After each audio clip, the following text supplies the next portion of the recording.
Kita ketemu lagi di dalam materi teknik akuntansi sektor publik ya. Kita masuk untuk yang pertama adalah pengertian dana atau fund dalam organisasi sektor publik. Apa bedanya dengan dana di perusahaan komersial ya? Nah, kalau sumber dana keuangan yang dana disediakan untuk digunakan oleh organisasi nirlaba atau sektor publik atau institusi pemerintah biasanya mempunyai keterbatasan penggunaan ya. Hal itu berarti penggunaan dana tersebut dibatasi untuk tujuan atau aktivitas tertentu ya, yang terkadang merupakan syarat dari pihak eksternal yang merupakan penyedia dana ya. Nah, itu. Misalnya pemerintah menerima pinjaman dari Bank Dunia atau World Bank sebesar 10 miliar untuk pembangunan jalan dan jembatan. Karena itu tidak ada pilihan lain buat pemerintah, jadi harus menggunakan dana tersebut untuk pembangunan jembatan dan jalan ya. Lalu kalau di perusahaan swasta perbedaannya, perusahaan swasta kan mencari laba ya, terus organisasi sektor publik tujuannya yang spesifik ya. Latar belakangnya perusahaan swasta menggunakan sumber daya yang dimiliki untuk keperluan apapun ya, bisa untuk macam-macam. Hal penting bagi mereka adalah adanya laba. Nah, itu perbedaannya. Kalau swasta, contoh lain dari organisasi nirlaba ya, institusi pendidikan misalnya mengandalkan pemasukan dananya dari para alumni. Terus dalam memberikan sumbangan, para alumni tersebut dapat menghendaki tujuan-tujuan tertentu ya. Para alumni memberi sumbangan untuk keperluan pembangunan perpustakaan misalnya, memberi sumbangan khusus untuk beasiswa ya. Jadi memang harus untuk itu digunakannya ya, nggak boleh yang lainnya. Nah, berikutnya akuntansi anggaran. Terus apa tujuannya teknik ini? Akuntansi anggaran ya. Akuntansi anggaran mengacu pada praktek yang dilakukan oleh banyak organisasi sektor publik ya, khususnya pemerintah dalam upaya menyajikan akun-akun operasi dengan menggunakan format yang sama dengan anggarannya. Tujuan teknik ini adalah melihat cara pelaksanaan anggaran yang sudah dibuat dapat dikendalikan dan dipertanggungjawabkan kepatuhannya. Nah, di sini tujuan utamanya akuntansi anggaran ini untuk kemudahan demi melakukan pengendalian belanja ya. Jadi benar-benar fokus gitu ya, kalau ada anggarannya ya pembelanjaannya juga lebih terfokus. Nah, di organisasi sektor publik menyajikan informasi tentang anggaran dan realisasinya dalam 2 kolom bersama-sama ya. Ini tekniknya. Untuk mendapatkan penyajian tersebut dikembangkan beberapa alternatif metode dan teknik pencatatan. Yang pertama, mencatat anggaran sebagai sebuah transaksi tersendiri ya, dan memperlakukan setiap akun anggaran sebagai akun buku besar tersendiri yang setara dengan akun lainnya.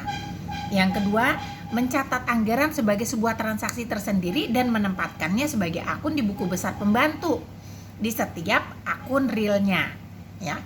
Yang ketiga, akun real itu akun beban gitu ya, akun-akun yang pemasukannya dananya ya. Terus yang ketiga, menjadikan anggaran sebagai informasi yang melekat di setiap buku besar ya. Itu tadi tujuan dari adanya akuntansi anggaran dan tujuan tekniknya ya.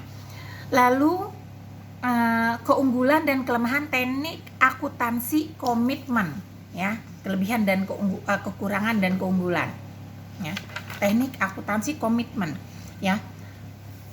Yang pertama, kalau ini sebenarnya tujuannya adalah untuk kontrol anggaran ya. Gagasan akun bulanan yang hanya menjadi faktur yang diterima dan dibayar hanya memberikan sedikit nilai terhadap proses pengambilan keputusan ya. Terus agar manajer dapat mengendalikan anggaran, mereka perlu mengetahui besarnya anggaran yang telah menjadi komitmen dalam hubungan dengan pesanan yang dibuat.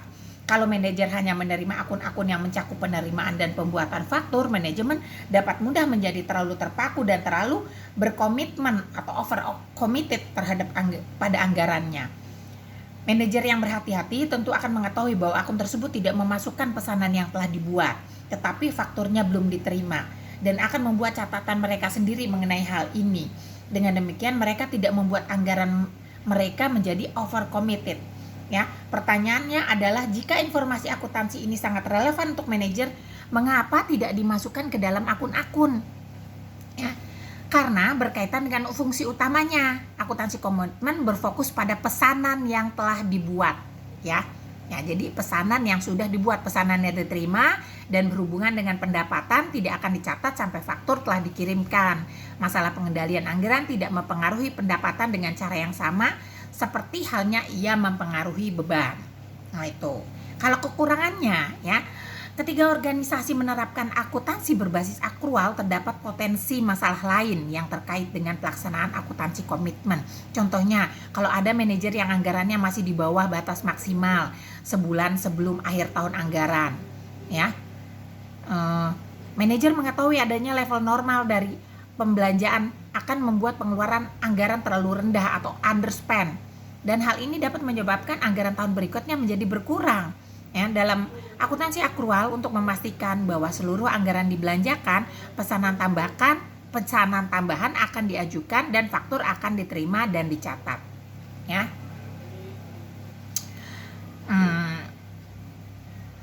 Jadi sesuai pesanannya dengan anggarannya harus sesuai gitu ya.